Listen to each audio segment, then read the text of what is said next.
Hello, good morning. So, habang nasa Baguio kayo, gusto ko mag-recommend ng mga libro o aklat na pwedeng madala dito as a book companion. Lika, tingnan natin.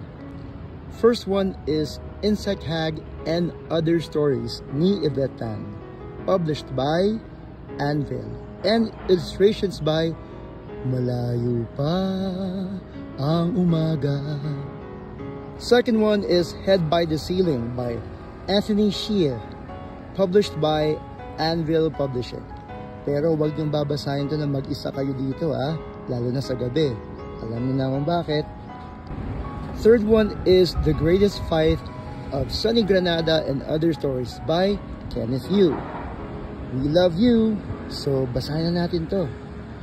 The fourth one is C.J. Edmunds' Sojourn, published by Spine Books. Ito, okay din to. Sobrang okay nito. Sumunod naman ay Mga Kalansay sa Hardin ng Panginoon na isinulat ni Ronaldo Soledad Vivo Jr. na published ng Balangay Books. Ito, sobrang okay nito. Talagang mawiwili kayo sa mga kwento sa aklat na ito. Kaya bilhin nyo na at basahin.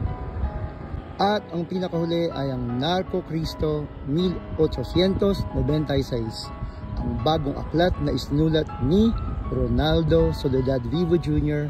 at published by Avenida Books. Okay ito. Sobrang okay. So yun naman po. Maraming salamat and enjoy your day. Ciao. Peace. Bye-bye.